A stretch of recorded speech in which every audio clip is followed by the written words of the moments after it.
الحمد لله رب العالمين. اللهم صل على محمد وعلى آل محمد كما صليت على إبراهيم وعلى آل إبراهيم إنك حميد مجيد.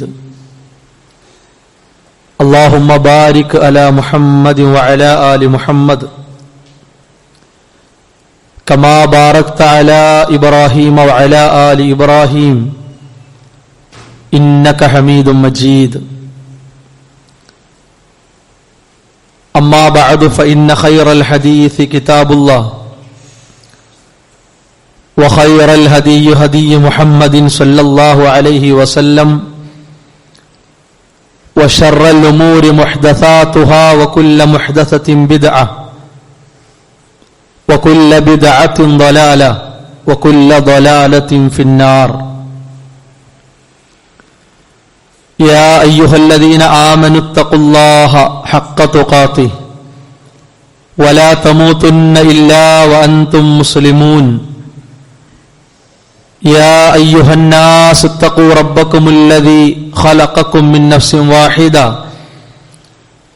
وخلق منها زوجها وبث منهما رجالا كثيرا ونساء واتقوا الله الذي تساءلون به والأرحام إن الله كان عليكم رقيبا. يا أيها الذين آمنوا اتقوا الله وقولوا قولا سديدا يصلح لكم أعمالكم ويغفر لكم ذنوبكم ومن يطع الله ورسوله فقد فاز فوزا عظيما. പ്രിയമുള്ള വിശ്വാസികളെ, സഹോദരങ്ങളെ, സഹോദരിമാരെ, അല്ലാഹുവിന്റെ നിയമങ്ങളും നിർദ്ദേശങ്ങളും ജീവിതത്തിന്റെ എല്ലാ സന്ദർഭങ്ങളിലും കഴിവിന്റെ പരമാവധി സൂക്ഷിച്ച് പാലിച്ച് ജീവിതത്തെ ക്രമീകരിക്കണം, ചിട്ടപ്പെടുത്തണമെന്ന് ഉണർത്തുകയാണ്, ഉപദേശിക്കുകയാണ്. വിശ്വാസികൾ ജീവിതത്തിന്റെ എല്ലാ സന്ദർഭങ്ങളിലും ധാരാളമായി അനുഭവിക്കുന്നതും അധികമായി ആഗ്രഹിക്കുന്നതുമായ വിഷയം അല്ലാഹുവിന്റെ റഹ്മത്ത് അഥവാ കാരുണ്യം എല്ലാ സന്ദർഭങ്ങളിലും ആവശ്യമായ നിലക്ക് അനുയോജ്യമായ രീതിയിൽ ലഭിക്കണം, ഉണ്ടാകണം എന്നതാണ്. ജീവിതത്തിന്റെ ഓരോ സന്ദർഭങ്ങളിലും അനുഭവിക്കുന്നതായിട്ടുള്ള കാര്യങ്ങൾ അല്ലാഹു നൽകുന്ന കാരുണ്യമാണ്, അനുഗ്രഹമാണ് എന്ന് തിരിച്ചറിയുക വിശ്വാസത്തിൽ ആത്മാർത്ഥതയും നിഷ്കളങ്കതയും നിലനിർത്തുന്ന ആളുകൾ മാത്രമാണ്. അല്ലാത്തവർക്ക് എല്ലാം പ്രശ്നമായിരിക്കും. ഏതൊരു സമയത്തും സന്ദർഭത്തിലും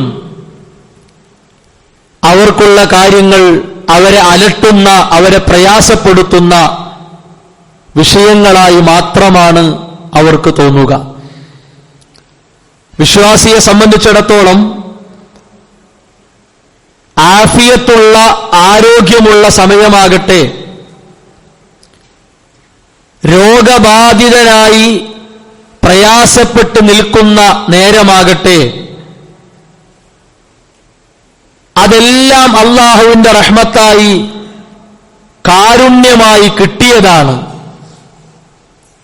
എന്റെ റബ്ബിനെ ഓർത്തും സ്മരിച്ചും അനുസരിച്ചും അവനിലേക്ക് അടുത്തുമാണ് നന്ദിയുള്ള ഒരടിമയായി ഞാൻ ജീവിക്കേണ്ടതെന്ന്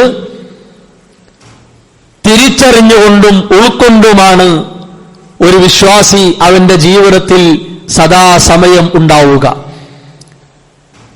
സഹോദരങ്ങളെ, റഹ്മത്ത്, കാരുണ്യം എന്നത് വില പറയാനാകാത്ത അത്ഭുതകരമായ ഒന്നാണ്. എവിടെ പോയി വിലപേശിയാലും നമ്മുടെ നേരെ ആർക്കും നീട്ടിത്തരാൻ കഴിയാത്ത, എന്നാൽ അല്ലാഹുവിന്റെ വിധിയും തീരുമാനവും ഉണ്ടെങ്കിൽ എത്ര വലിയവൻ തടുത്താലും, എത്ര വലിയവൻ പ്രതിരോധം തീർത്താലും ആ റഹ്മത്തിൽ നിന്ന്, കാരുണ്യത്തിൽ നിന്ന് ഒരു തരിമ്പ് പോലും മുടക്കാനോ തടുക്കാനോ കഴിയാത്ത വിധം അല്ലാഹു സുബ്ഹാനഹു വ തആല ഒരടിമയുടെ ജീവിതത്തിൽ കണക്കാക്കിയിട്ടുള്ള, അനുഭവിക്കുന്ന കാര്യമാണ് റഹ്മത്ത് എന്നുള്ളത്. വിശുദ്ധ ഖുർആൻ അതിനെ പരിചയപ്പെടുത്തിയത് മാ യഫ്തഹില്ലാഹു ലിന്നാസി മിർ റഹ്മത്തിൻ, ജനങ്ങൾക്ക് വേണ്ടി അല്ലാഹു തുറന്നു കൊടുക്കുന്ന, അല്ലാഹു വിട്ടുകൊടുക്കുന്ന അനുഗ്രഹം, ഫലാ മുംസിക ലഹാ, അതിനെ പിടിച്ചു വെക്കാൻ ആർക്കും കഴിയില്ല. എത്ര കണക്ക് കൂട്ടി തീരുമാനിച്ച് കൂടിയാലോചിച്ച് വന്നവരുടെ പേരുകളൊക്കെ എഴുതി ഒപ്പിട്ട് പുസ്തകം മടക്കി വെച്ചാലും അല്ലാഹു തീരുമാനിച്ചതാണോ ഒരാൾക്കും തടുക്കാൻ കഴിയില്ല, ഒരാൾക്കും അതിനെ പിടിച്ചു വെക്കാൻ സാധ്യമല്ല. വമാ യുംസിക് ഫലാ മുർസില ലഹു, ഇനി അല്ലാഹു പിടിച്ചു വെച്ചത്, അല്ലാഹു കണക്കാക്കാത്തത്, റബ്ബിന്റെ തീരുമാനത്തിലില്ലാത്തത്, ഫലാ മുർസില ലഹു, അതിനെ തുറന്നുവിടാൻ, അഴിച്ചുവിടാൻ ഒരാളെ കൊണ്ടും കഴിയില്ല. ഒരാളുടെ ആഫിയത്തിനെ നിലനിർത്താനാണ് അല്ലാഹു തീരുമാനിച്ചതെങ്കിൽ ആ ആഫിയത്തിന് കോട്ടം വരുത്താൻ ലോകത്തുള്ള സകല സൃഷ്ടികൾ ഒരുമിച്ചാലും അയാളെ ഒന്നും ചെയ്യാൻ കഴിയില്ല. അതാണ് അല്ലാഹു കണക്കാക്കിയ റഹ്മത്തിന്റെ പ്രത്യേകത. രോഗിയായി കിടക്കുന്ന, കഷ്ടപ്പാടും വേദനയും അടക്കിപ്പിടിച്ച് സഹിച്ച് ജീവിക്കുന്ന ഒരാൾ, അയാളെ പരിചരിക്കാനും അതുപോലെ തന്നെ അയാൾക്ക് വേണ്ട കാര്യങ്ങൾ ചെയ്തു കൊടുക്കാൻ ആരും തയ്യാറാകുന്നില്ല. അയാൾ ആ പ്രയാസവും ബുദ്ധിമുട്ടും ഒറ്റക്ക് സഹിക്കുകയാണ്. ആരുടെ സഹായവും സഹകരണവും അയാൾക്കില്ല. അല്ലാഹുവിന്റെ തീരുമാനം അയാളുടെ രോഗം ഭേദമാക്കാനും സുഖപ്പെടുത്താനുമാണെങ്കിൽ സഹോദരങ്ങളെ, ഒരു ഡോക്ടർ അയാളെ പരിശോധിക്കേണ്ട ആവശ്യമില്ല, ഒരു ഗുളിക അയാൾ കഴിക്കേണ്ട ആവശ്യമില്ല, ഒരു മരുന്ന് അയാളെ നാവിൻ തുമ്പത്ത് അയാൾ വെക്കേണ്ട ആവശ്യമില്ല. അയാളെ കുടുംബത്തിലും കൂട്ടുകാരിലും നാട്ടുകാരിലും പെട്ടവർ അയാൾക്ക് ഒരു ചെറിയ വിരൽ കൊണ്ടുപോലും തടവിയോ തലോടിയോ സഹായിക്കേണ്ടതില്ല. അല്ലാഹു തീരുമാനിച്ചിട്ടുണ്ടോ ആ രോഗത്തിൽ നിന്ന് അയാൾ മുക്തനായി അയാളുമായി ബന്ധപ്പെട്ടവരിലേക്ക് തിരിച്ചു വരും. ഇതാണ് റബ്ബ് കണക്കാക്കിയ റഹ്മത്ത് എന്ന് പറഞ്ഞാൽ. അതുമ്മെ തൊടാനും അതിനെ കുത്തി പൊളിക്കാനും, അല്ലെങ്കിൽ അതൊരു ചീഞ്ഞതാണ്, പൊടി പിടിച്ചതാണ്, ആർക്കും വേണ്ടാത്തതാണ് എന്ന നിലക്ക് തള്ളി മാറ്റാനൊന്നും അല്ലാഹുവിന്റെ പടപ്പുകളിൽ ആർക്കും ശക്തിയില്ല. അത് കഴിയൂല. ഇത് റബ്ബ് കണക്കാക്കിയ റഹ്മത്താണ്. അതാണല്ലോ ഒരു വിശ്വാസിയുടെ പ്രാർത്ഥന, അല്ലാഹുമ്മ ലാ മാനിഅ ലിമാ അതൈത്, അല്ലാഹുവേ നീ തന്നതിനെ മുടക്കാൻ ആരുമില്ല. ആണോ? നീ തന്നതിനെ മുടക്കാൻ ആരുമില്ല. വലാ മുഅ്തിയ ലിമാ മനഅത, നീ മുടക്കിയതിനെ തരാൻ കഴിവുള്ള ഒരു ശക്തിയുമില്ല. എല്ലാ പേപ്പറിലും ഒപ്പിട്ടു, എല്ലാ രേഖകളും കൊടുത്തു, വക്കാലത്തിനു വേണ്ടി മുന്തിയ ആളുകളെ സമീപിച്ചു, അവരൊക്കെ വക്കാലത്ത് പറഞ്ഞു. അവസാനം ഒപ്പിടേണ്ട ആളാരാണോ അയാളെ മേശപ്പുറത്ത് ഫയലെത്തി. നാളെ നേരം പുലർന്നാൽ ഓഫീസ് തുറക്കപ്പെട്ടാൽ ആ ഫയലിൽ ഒപ്പുവെച്ച് കാര്യങ്ങളൊക്കെ റെഡിയായിട്ടുണ്ട് എന്ന വാർത്ത കാത്തിരിക്കുകയാണ്. നമ്മളെ മനസ്സിൽ ഒക്കെ ശരിയായിട്ടുണ്ട്. അള്ളാഹുവിന്റെ വിധിയിൽ മറിച്ചാണ്. ആ ഫയലിൽ ഒപ്പുവെക്കേണ്ട ആള് അന്ന് ഓഫീസിലേക്ക് എത്തണ്ട എന്നാണ് റബ്ബിന്റെ തീരുമാനമെങ്കിൽ ഇനി ആര് സമരം ചെയ്ത് അതുപോലെ തന്നെ വണ്ടി വിളിച്ചു പോയിട്ടും കാര്യമല്ല, അതിലൊപ്പിടാൻ കഴിയൂല. നമ്മളെ വിചാരമല്ല റബ്ബിന്റെ തീരുമാനം, റബ്ബിന്റെ തീരുമാനമല്ല നമ്മുടെ വിചാരം.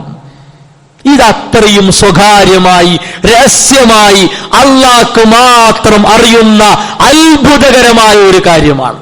ചിലപ്പോൾ നമ്മൾ പറയുമല്ലോ, എന്താണ് എത്ര പെട്ടെന്നാണ് ഓനൊക്കെ കരകയറിയത്, എത്ര പെട്ടെന്നാണ് അമ്പിക്കിടന്ന അമർന്നു കിടന്ന ഓനൊക്കെ എണീറ്റ് വളരെ ഉഷാറായി സജീവമായി നമ്മളെ കൂടെ വന്നത്. നമ്മൾ തന്നെ അന്താളിച്ചു പോവുകയാണ്. ഒരാള് മരിച്ചു എന്ന് നമ്മൾ കണക്കാക്കി, ഇനി അവന് അനങ്ങാൻ കഴിയൂല, എന്താണ് ആ കുടുംബത്തിന്റെ അവസ്ഥ എന്നൊക്കെ നമ്മൾ വിധി എഴുതി. ഒരു സുപ്രഭാതത്തിൽ നമ്മളെക്കാൾ ഉഷാറായി ഉന്മേഷമുള്ള ആളായി അയാൾ രംഗത്ത് വരുന്നു.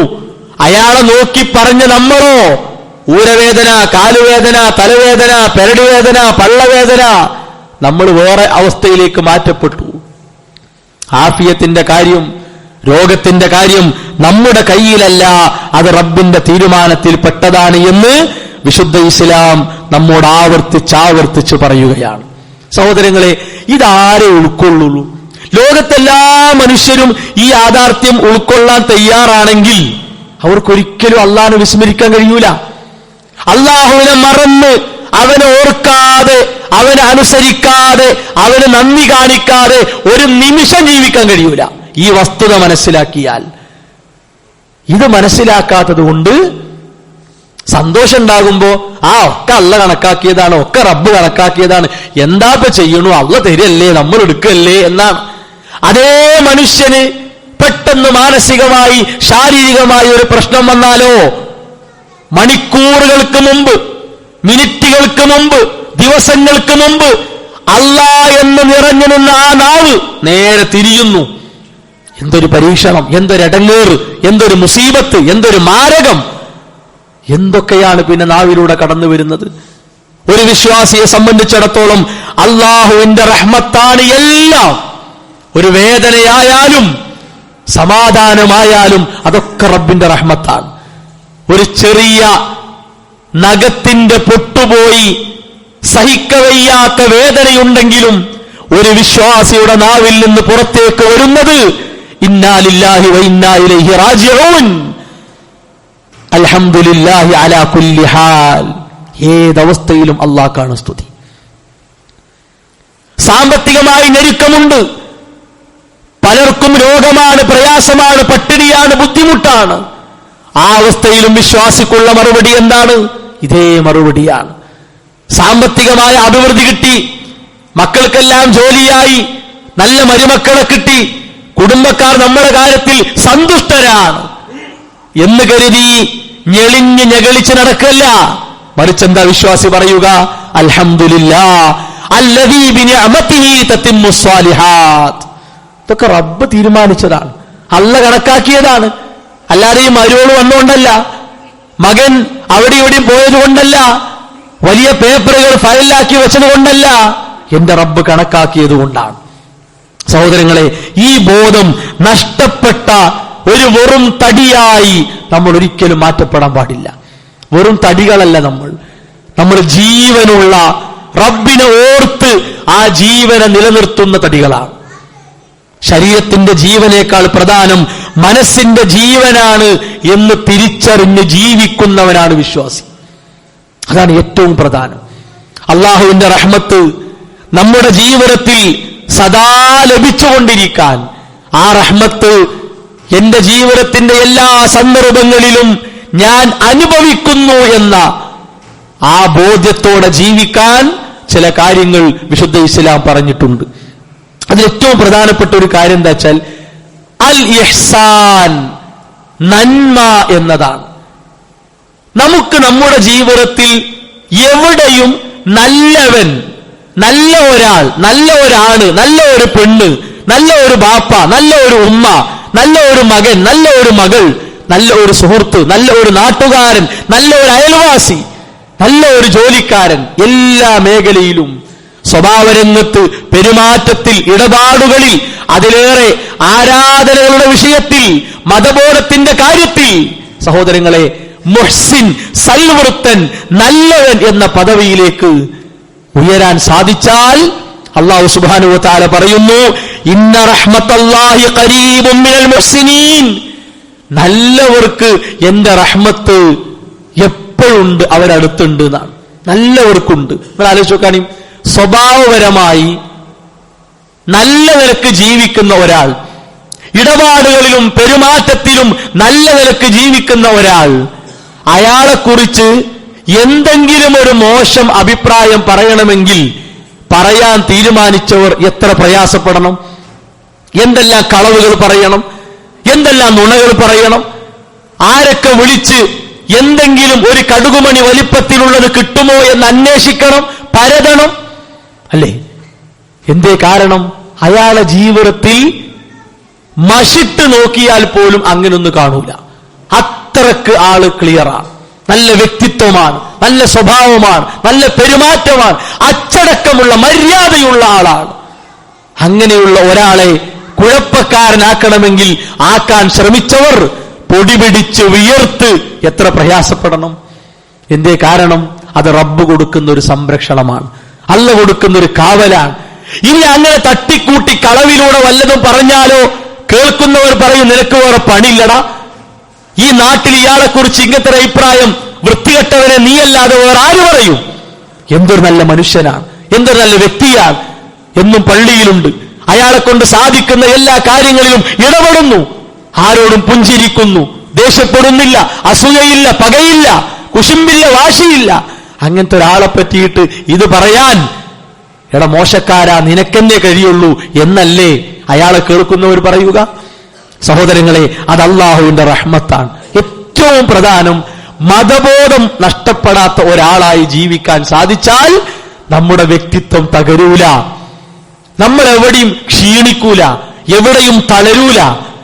ഏത് പ്രയാസങ്ങൾക്ക്, പരീക്ഷണങ്ങൾക്ക് മുമ്പിലും മനസ്സിന്റെ കരുത്ത് അവിടെ തന്നെ ഉണ്ടാവും. ഇല്ലെങ്കിലോ പതറും, പൊട്ടിപ്പോകും, ചെതറിപ്പോകും. അതുകൊണ്ട് സഹോദരങ്ങളെ, ഖുർആൻ ആവർത്തിച്ച്, ഖുർആന്റെ ആരംഭം മുതൽ അവസാനം വരെ നമ്മെ ഉണർത്തിയിട്ടുള്ള കാര്യമാണ്, നല്ലവരാകൂ നിങ്ങൾ. ആത്മാർത്ഥതയുള്ള റസൂലുള്ളാഹി സ്വല്ലല്ലാഹു അലൈഹി വസല്ലമയുടെ ജീവിതത്തെ അനുധാവനം ചെയ്യുന്ന ഒരു നല്ല മുഹ്സിനായി, ആര് കാണുന്നില്ലെങ്കിലും എന്റെ റബ്ബെന്നെ കാണുന്നു, എന്നെ നിരീക്ഷിക്കുന്നു, എന്റെ ചലനങ്ങൾ അറിയുന്നു, എന്റെ വിചാരങ്ങൾ അറിയുന്നു എന്ന ആ ഒരു തിരിച്ചറിവോടെ ജീവിക്കണം എന്നാണ് വിശുദ്ധ ഇസ്ലാം നമ്മോട് ആവശ്യപ്പെട്ടിട്ടുള്ളത്. രണ്ടാമത്തെ കാര്യം, സൂക്ഷ്മതയുള്ള ജീവിതം വേണം. കാപട്യം പാടില്ല, പരിഹാസം പാടില്ല, നിഷേധം പാടില്ല, ധിക്കാരം പാടില്ല. നമ്മൾ ആരാ സഹോദരങ്ങളെ? ഏറ്റവും സമ്പൂർണ്ണ മാതൃകയായി പഠിപ്പിക്കപ്പെട്ട നബി സല്ലല്ലാഹു അലൈഹി വസല്ലമയുടെ ജീവിതത്തിലെ ഒരു കാര്യത്തെ എനിക്ക് വേണ്ടെന്ന് വെക്കാൻ നമ്മൾ ആരാണ്? അള്ളാഹുവിന്റെ ഒരു കൽപ്പനയെ, ആ കൽപ്പനയെ തൊട്ട് മുഖം തിരിക്കാൻ നമുക്കെന്തർഹതയാണ്, നമുക്കെന്തവകാശമാണ്? അള്ളാഹുവിന്റെ തൃപ്തിയും അള്ളാഹുവിന്റെ കാരുണ്യവും എല്ലാം നിറഞ്ഞ അള്ളാഹുവിന്റെ ദീൻ ഒരു മണിക്കൂർ നേരത്തേക്ക്, ഒരു സെക്കൻഡ് നേരത്തേക്ക് ജീവിതത്തിൽ നിന്ന് മാറ്റിവെക്കാൻ മാത്രം എന്ത് യോഗ്യത, എന്ത് അർഹതയാണ് നാം കൈവരിച്ചിട്ടുള്ളത്? ദുന്യാവിന്റെ നിയമങ്ങളെക്കാൾ ഏറ്റവും പ്രധാനം ആഖിറത്തിലേക്കുള്ള മതനിയമങ്ങളാണെന്ന ബോധം സഹോദരങ്ങളെ എവിടെയും നഷ്ടപ്പെടാൻ പാടില്ല. മരണ വീട്ടിൽ 4 ആളുകൾ കൂടുന്നിടത്ത് ഈമാനും, കല്യാണ വീട്ടിൽ കുറച്ചാളുകൾ കൂടുന്നിടത്ത് ഈമാനില്ലായ്മയും അത് ഇസ്ലാമല്ല. കുടുംബത്തിന്റെ ഉള്ളിൽ ഈമാനും അങ്ങാടിക്ക് നടുവിൽ ഈമാൻ വേണ്ടെന്ന് വെക്കലും ഇസ്ലാമല്ല.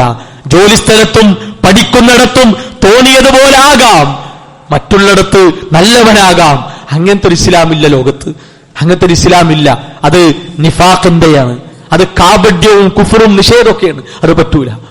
അതുകൊണ്ടാണ് ഖുർആൻ നമ്മളോട് പറഞ്ഞത്, വറഹ്മതീ, എന്റെ കാരുണ്യം, വസിഅത് കുല്ല ഷൈഇൻ, എല്ലാ വസ്തുവിലും വ്യാപിച്ച് പന്തലിച്ച് കിടക്കുകയാണ്. എന്നിട്ട് പറഞ്ഞു, ഫസഅത്തുബുഹാ ലില്ലദീന യത്തഖൂൻ, അള്ളാഹുവിനെ സൂക്ഷിക്കുന്നവർക്ക് ഞാനത് നിർബന്ധമാക്കി വച്ചിരിക്കുന്നു. റബ്ബിനെ സൂക്ഷിക്കുന്നവർക്ക് അള്ളാഹുവിന്റെ റഹ്മത്തിൽ നിന്ന് വിട്ടുപോകാൻ കഴിയില്ല. അതാണ് ഏതവസ്ഥയിലും നിലവിലുള്ള വരുമാനം മുടങ്ങിയെന്ന് വെക്കുക. എന്തുള്ളൂ, ഇന്ന് എനിക്ക് വരുമാനമില്ല, അതാ റബ്ബ് തീരുമാനിച്ചത്, തീരുമാനായി. എന്നത്തിനേക്കാളും വരുമാനം കൂടി, എന്നാലോ ഹാവു എന്ന് പറഞ്ഞ് കണ്ണു തള്ളി ആകെ അത്ഭുതപ്പെട്ട് നിലം തൊടാതെ ജീവിക്കല്ല. ഇന്നെന്റെ റബ്ബ് ഇത്ര കണക്കാക്കി, കണ്ടോ, അതേ ഉള്ളൂ. എവിടേക്കും തെറ്റല്ല. എന്തേ? ഇത് റബ്ബിനെ സൂക്ഷിക്കുന്നവർക്ക് റബ്ബ് നിർബന്ധമാക്കിയ ഒരു കാര്യമാണ്. തഖ്വ നഷ്ടപ്പെടാതെ നമ്മുടെ ജീവിതത്തെ കൊണ്ടുപോകാൻ നമുക്ക് സാധിക്കണം. മൂന്നാമത്തെ എന്താ അറിയോ? മനുഷ്യർക്ക് മനുഷ്യരെ തിരിച്ചറിയാൻ കഴിയണം. നമ്മളുമായി ഏറ്റവും സഹകരിച്ച് സഹപാഠികളായി ജീവിക്കുന്നവർ മനുഷ്യർ തന്നെയാണല്ലോ. മനുഷ്യന് മനുഷ്യനെ തിരിച്ചറിയാൻ സാധിക്കണം, അല്ലെ? ഒരാളുടെ പോക്കറ്റിലുള്ളത് അയാളെ പിറകിൽ നിന്ന് ചവിട്ടിത്തെറിപ്പിച്ച് അടിച്ചു മാറ്റുക എന്നത് അത് മനുഷ്യത്താണോ? ആണോ? അത് ഏത് മൃഗത്തിന്റെ സ്വഭാവമായിട്ടാണ് നമ്മൾ കാണുക? അങ്ങനെയൊന്നുണ്ടോ? ഒരാളുടെ വീട്ടിൽ കയറി അയാൾ സമ്പാദിച്ചതും അയാൾ ശേഖരിച്ചതും കവർന്നെടുക്കുക എന്നത് ഒരു മനുഷ്യൻ ചെയ്യേണ്ട പണിയാണോ? കള്ളനാവുക എന്നത് കബളിപ്പിച്ചും അതുപോലെ തന്നെ വെട്ടിച്ചും ചതിച്ചും വഞ്ചിച്ചുമൊക്കെ പൈസയും സ്ഥലവും മറ്റുമൊക്കെ വാരിക്കോരി എടുക്കുക എന്നത് മനുഷ്യത്വമാണോ സഹോദരങ്ങളെ? അല്ല. നമ്മൾ നമുക്ക് വേണ്ടി മാത്രം വാരിക്കൂട്ടുക എന്നത് മനുഷ്യത്വമാണോ? അല്ല. നമ്മളെപ്പോലെ വിശപ്പും ദാഹവും പ്രയാസവും ദുരിതവും സഹിച്ചു കഴിയുന്ന ലക്ഷക്കണക്കിന് ആളുകളുണ്ട്, എല്ലാവരുമുണ്ട്. പരസ്പരമുള്ള സഹായ സഹകരണങ്ങൾ അതാണല്ലോ മനുഷ്യനെ മനുഷ്യനാക്കി തീർക്കുന്നത്.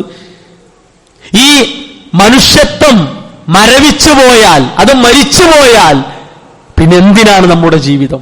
വിശുദ്ധ ഇസ്ലാം നമുക്ക് തന്ന ഏറ്റവും സുന്ദരമായ അധ്യാപനങ്ങളിൽപ്പെട്ടൊരു കാര്യം എന്താ അറിയോ?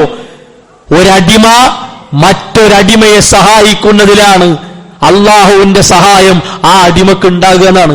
ഇത് റസൂലുള്ളാഹി സ്വല്ലല്ലാഹു അലൈഹി വസല്ലമിന്റെ വാക്കാണ്. ഏതെങ്കിലും ഡോക്ടറോ എഞ്ചിനീയറോ അല്ലെങ്കിൽ സാഹിത്യകാരനോ കവിയോ പറഞ്ഞ വാക്കല്ല. ഏഴാകാശങ്ങൾക്കപ്പുറത്ത് നിന്ന് ജിബ്രീൽ അലൈഹിസ്സലാമിലൂടെ ഉത്തമരായിട്ടുള്ള റസൂലുള്ളാഹി സ്വല്ലല്ലാഹു അലൈഹി വസല്ലമക്ക് വന്ന അതിമഹത്തായ ഒരു സന്ദേശമാണ്. ഇനി ലോകത്താര് ഇതുപോലത്തെ ഒരു വാക്ക് പറഞ്ഞാലും ഈ വാക്കിന്റെ താഴെയാണ് അതൊക്കെ. എന്തേ കാരണം? ലോകത്തിന്റെ റബ്ബാണ് ഇത് അറിയിച്ചത്.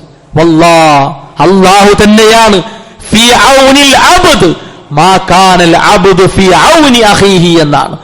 തന്റെ സഹോദരനെ സഹായിക്കുന്നതിലാണ് അള്ളാഹുവിന്റെ സഹായം അയാൾക്കുണ്ടാവുക. അയൽവാസി സഹോദരനാണ്. ആരാകട്ടെ മനുഷ്യൻ എന്ന നിലക്ക് സഹോദരനാണ്. കൂട്ടുകുടുംബത്തിലുള്ളവർ സഹോദരങ്ങളാണ്. നാട്ടിലുള്ളവർ സഹോദരങ്ങളാണ്. കൂട്ടുകാരും സഹപാഠികളും സഹപ്രവർത്തകരുമൊക്കെ സഹോദരങ്ങളാണ്. അത് ക്ലബിൽ മാത്രമല്ല, വരാന്തയിൽ പേടിയക്കൊലായിൽ മാത്രമല്ല, അങ്ങാടിയിൽ കാണുമ്പോൾ മാത്രമല്ല, അയൽവാസിയുടെ വീടിന്റെ മുറ്റത്തോ ഉമ്മറത്തോ മാത്രമല്ല. സഹോദരങ്ങളെ, അത് എല്ലായിടത്തും നമ്മുടെ ഒരു ഇടപെടൽ, നമ്മുടെ ഒരു 10 രൂപ, നമ്മുടെ ഒരു 100 രൂപ ആവശ്യമായ ഒരു ഘട്ടമാണോ, അവിടേക്കാണ് നമ്മൾ കൊടുക്കേണ്ടത്. അന്വേഷണങ്ങൾ വേണം. അത് വ്യക്തിപരമായ അന്വേഷണങ്ങൾ വേണം. ഒരു ചിരിയിലൊതുക്കി സുഖല്ലേ എന്ന് ചോദിച്ചു പോകല്ല. എന്താണക്ക് ഒരു ഉഷാറില്ലല്ലോ, ആ ഉഷാറില്ലായ്മയുടെ കാരണം തേടി പോകണം, ചോദിച്ച് കണ്ടെത്തണം. ഒരുപക്ഷെ അന്നത്തെ വീട്ടിലേക്കുള്ള സാധനം വാങ്ങാൻ പോലും കാശില്ലാതെ സങ്കടം മനസ്സിലൊതുക്കി നിൽക്കാനും അവനെ സഹായിക്കേണ്ട ഉത്തരവാദിത്വം നമ്മുടേതാണ്. റസൂലുള്ളാഹി സ്വല്ലല്ലാഹു അലൈഹി വസല്ലം പറഞ്ഞു, വല്ലദീ നഫ്സീ ബിയദി, എന്റെ ആത്മാവ് ആരുടെ കയ്യിലാണോ അവൻ തന്നെയാണ് സത്യം. ലാ യലഉല്ലാഹു റഹ്മതഹു ഇല്ലാ അലാ റഹീം, പരസ്പരം കരുണ കാണിക്കുന്നവർക്കല്ലാതെ അള്ളാഹുവിന്റെ റഹ്മത്ത് കിട്ടൂല എന്നാണ്. അപ്പൊ റസൂലുള്ളാഹി സ്വല്ലല്ലാഹു അലൈഹി വസല്ലമയുടെ സ്വഹാബത്ത് പറഞ്ഞു, കുല്ലുനാ യർഹം, പ്രവാചകരെ ഞങ്ങളൊക്കെ അങ്ങനെ തന്നെയാണ്, ഞങ്ങൾ അങ്ങനെ തന്നെയാണ്. റസൂലുള്ളാഹി സ്വല്ലല്ലാഹു അലൈഹി വസല്ലം പറഞ്ഞു, ലൈസ ബിറഹ്മതി അഹദികും സാഹിബഹു, നിങ്ങൾ ഇങ്ങനെ അങ്ങോട്ടും ഇങ്ങോട്ടും ചെയ്യണമെന്ന് മാത്രമല്ല, യുർഹമുന്നാസു കാഫ, യുർഹമുന്നാസു കാഫ, ജനങ്ങൾ മുഴുക്കെ കരുണ കാണിക്കപ്പെടണം. ഏതെങ്കിലും ഒരു നാട്ടിൽ, ഒരു മൂലയിൽ, ഒരു സ്ഥലത്ത് 10 ആളുകൾ 100 ആളുകൾ സംഘടിച്ചുകൊണ്ട് മാത്രമല്ല, ഇത് വ്യാപിക്കണം, സർവരിലും ഉണ്ടാകണം എന്ന് റസൂലുള്ളാഹി സ്വല്ലല്ലാഹു അലൈഹി വസല്ലമ നൂറ്റാണ്ടുകൾക്കപ്പുറം സ്വഹാബത്തിനെ പഠിപ്പിച്ചിട്ടുണ്ട്. വീണ്ടും അവിടുന്ന് പറഞ്ഞു, ഖാബ അബ്ദുൻ, ഒരടിമ പരാജയപ്പെട്ടിരിക്കുന്നു, വഖസിറ, അവൻ നഷ്ടത്തിലാണ്. എങ്ങനെയുള്ള അടിമ? ലം യജ്അലില്ലാഹു ഫീ ഖൽബിഹി റഹ്മത്തൻ ലിൽ ബശർ, മനുഷ്യനോട് കരുണ മനസ്സിലില്ലാത്തവൻ, കരുണ വറ്റിയ ഉണങ്ങി വരണ്ട ഒരുത്തൻ, അങ്ങനത്തെ ഒരാൾ നശിച്ചിരിക്കുന്നു, പരാജയപ്പെട്ടിരിക്കുന്നു റസൂലുള്ളാഹി സ്വല്ലല്ലാഹു അലൈഹി വസല്ലമ. ഇതൊക്കെ എന്തിനാണെന്നറിയോ? അള്ളാഹുവിന്റെ റഹ്മത്തിന്റെ വലിപ്പം മനസ്സിലാകാനാണ്. അള്ളാഹുവിന്റെ റഹ്മത്തിൽ മുങ്ങിക്കുളിച്ച് മൂടി അതിന്റെ മുകളിലേക്ക് ഉയർന്നു വന്ന് ഹാവു മേലെ എത്തി എന്ന് പറയാൻ പറ്റാത്ത വിധം നമ്മളൊക്കെ റഹ്മത്തിൽ മുങ്ങിക്കുളിച്ച് കിടക്കുകയാണ്. അത് മനസ്സിലാകാനാണ് വിശുദ്ധ ഇസ്ലാം ഈ നിലക്കുള്ള അധ്യാപനങ്ങൾ വിശ്വാസികളായ നമ്മുടെ ജീവിതത്തിലേക്ക് നൽകുന്നത്. ഇതെല്ലാം ഉൾക്കൊണ്ട് നമ്മുടെ ജീവിതത്തെ ക്രമീകരിക്കാൻ, വിശുദ്ധമാക്കാൻ, വിമലീകരിക്കാൻ നാം ഓരോരുത്തരും പരിശ്രമിക്കണം. അല്ലാഹു സുബ്ഹാനഹു വ തആല അതിനുള്ള സൗഭാഗ്യം നമുക്ക് പ്രദാനം ചെയ്യുമാറാകട്ടെ.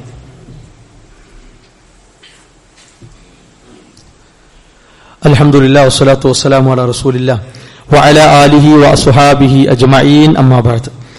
അല്ലാഹുവിന്റെ നിയമങ്ങളും നിർദ്ദേശങ്ങളും ജീവിതത്തിന്റെ എല്ലാ സന്ദർഭങ്ങളിലും സൂക്ഷിച്ച് പാലിച്ച് ജീവിതത്തെ ക്രമീകരിക്കണം, ചിട്ടപ്പെടുത്തണമെന്ന് ഉണർത്തുകയാണ്, ഉപദേശിക്കുകയാണ്. വിശ്വാസികളായ നാം അല്ലാഹു സുബ്ഹാനഹു വ തആല നമ്മുടെ ജീവിതത്തിലേക്ക് നൽകിയിട്ടുള്ള റഹ്മത്ത്, കാരുണ്യം, അതിനെ ഏത് രൂപത്തിലാണ് കാണേണ്ടത്, മനസ്സിലാക്കേണ്ടത് എന്നതുമായി ബന്ധപ്പെട്ട് ഏതാനും കാര്യങ്ങളാണ് സൂചിപ്പിച്ചത്. അല്ലാഹു സുബ്ഹാനഹു വ തആലയുടെ വിശേഷണമായി അവൻ പഠിപ്പിച്ചിട്ടുള്ള കാര്യമാണ് റഹ്മത്ത്, കാരുണ്യം എന്നത്. അല്ലാഹുവിന് ഉത്കൃഷ്ടമായ നാമങ്ങളുണ്ട്, ഉത്തമമായ വിശേഷണങ്ങളും ഉണ്ട്. എല്ലാ വിശേഷണങ്ങളും അറിയിക്കുന്ന നാമങ്ങളുണ്ട്. അതിൽ അർ റഹ്മാൻ, അർ റഹീം 2 നാമങ്ങളാണ്. പരമകാരുണികനാണ് അല്ലാഹ്. ഇവിടെ ഏത് കോലത്തിൽ ജീവിക്കുന്ന ആളുകൾക്കും അല്ല കണക്കാക്കിയ ഒന്ന് കിട്ടുന്നുണ്ട്. അല്ല കണക്കാക്കിയത് കിട്ടുന്നുണ്ട്, കണക്കാക്കാത്തത് കിട്ടൂല. എന്നാൽ പരലോകത്ത് അതൊരിക്കലും സാധ്യമല്ല. പരലോകത്ത് റഹീമായ അള്ളാഹുവിനെയാണ് കാണാൻ കഴിയുക. അഥവാ ഇവിടെ റബ്ബിനെ മറക്കാതെ അവനെ ഓർത്ത് അനുസരിച്ച് അവന് നന്ദി കാണിച്ച് ജീവിച്ചവർക്ക് അല്ലാഹു സുബ്ഹാനഹു വ തആല പരലോകത്ത് റഹീമാണ്. അവിടെ പരമകാരുണ്യകനല്ല. കാഫിറും ഫാസിഖും മുനാഫിഖും ഒക്കെ ആയിങ്ങനെ ഞെളിഞ്ഞു വന്ന ആളുകളെ സ്വീകരിച്ചിരുത്തുന്ന പണിയല്ല പരലോകത്ത്. അതാണ് നമ്മൾ പേടിക്കേണ്ടത്. ചില ആൾക്കാർ പറയും, ഇവിടെ പത്തര കിട്ടിയില്ലേ, ഇനിയിപ്പോ എന്താ, ഞാൻ മരിച്ചു പോണം, മരിച്ചു പോയാൽ പിന്നെന്താ, മണ്ണിക്കൽ ചേർന്നാൽ പിന്നെ ഒന്നുമില്ലല്ലോ എന്നാണ് ഓരോ കാഴ്ചപ്പാട്. പക്ഷെ അങ്ങനല്ലല്ലോ. മരിക്കുന്ന നിമിഷമാണല്ലോ എല്ലാം തുടങ്ങുന്നത്. അവിടേക്കുള്ളൊരു കുറഞ്ഞ കാലല്ലേ ഈ 60, 40, 65, 100, 90 ഒക്കെ കുറഞ്ഞ വർഷങ്ങൾ മാത്രമേ ഉള്ളൂ. ഇത് കഴിഞ്ഞാൽ മരണമില്ലാത്ത, അറ്റമില്ലാത്ത ജീവിതത്തിലേക്കാണ് പ്രവേശിക്കുന്നത്. അവിടെ അള്ളാഹുവിന്റെ റഹ്മത്ത് ധാരാളമായി കിട്ടി അവൻ ഒരുക്കിയിട്ടുള്ള കാരുണ്യത്തിന്റെ വിശാലമായ ലോകം, കൺകുളിർമയുടെ ലോകം, സ്വർഗം എന്നത് നേടാനും അതിൽ വസിക്കുന്നവരായി കഴിയുന്നവരായി മാറാനും വിശ്വാസികളായി നമുക്ക് സാധിക്കേണ്ടതുണ്ട്. അല്ലാഹു സുബ്ഹാനഹു വ തആല അതിനുള്ള സൗഭാഗ്യം നമുക്ക് പ്രദാനം ചെയ്യുമാറാകട്ടെ. നമ്മുടെ ജീവിതത്തിൽ വന്ന ചെറുതും വലുതുമായ അബദ്ധങ്ങൾ, വീഴ്ചകൾ അള്ളാഹു വിട്ടുപുറത്ത് മാപ്പാക്കി തരുമാറാകട്ടെ. ലാ ഇലാഹ ഇല്ലല്ലാഹ് മുഹമ്മദ് റസൂലുള്ളാഹ് മരണം വരെ മുറുകെ പിടിച്ചുകൊണ്ട് ജീവിക്കാനുള്ള സൗഭാഗ്യം അള്ളാഹു പ്രദാനം ചെയ്യുമാറാകട്ടെ. ശാരീരികമായും മാനസികമായും സാമ്പത്തികമായും മതപരമായും കുടുംബപരമായും പ്രയാസപ്പെടുന്ന ഒരുപാട് ആളുകൾ സമൂഹത്തിലുണ്ട്. അവരുടെ പ്രയാസങ്ങൾ, ബുദ്ധിമുട്ടുകൾ അള്ളാഹു ദൂരീകരിച്ചു കൊടുക്കുമാറാവട്ടെ. നമ്മിൽ നിന്ന് മരണപ്പെട്ട മാതാപിതാക്കൾ, മക്കൾ, പണ്ഡിതന്മാർ, വിശ്വാസികൾ, പ്രബോധകർ, അവർക്ക് അള്ളാഹു മഗ്ഫിറത്തും മർഹമത്തും പ്രദാനം ചെയ്യുമാറാകട്ടെ. അല്ലാഹു മഗ്ഫിർ ലിൽ മുഅ്മിനീന വൽ മുഅ്മിനാത്ത് റബ്ബനാ തഖബ്ബൽ മിന്നാ റബ്ബനാ ലാ തുസിഗ് ഖുലൂബനാ ബഅദ ഇദ് ഹദൈതനാ വഹബ് ലനാ മിൻ ലദുൻക റഹ്മ ഇന്നക അൻതൽ വഹാബ് ربنا هب لنا من ازواجنا وذرياتنا قرة اعين واجعلنا للمتقين اماما ربنا آتنا في الدنيا حسنة وفي الآخرة حسنة وقنا عذاب النار آمين آمين برحمتك يا أرحم الراحمين.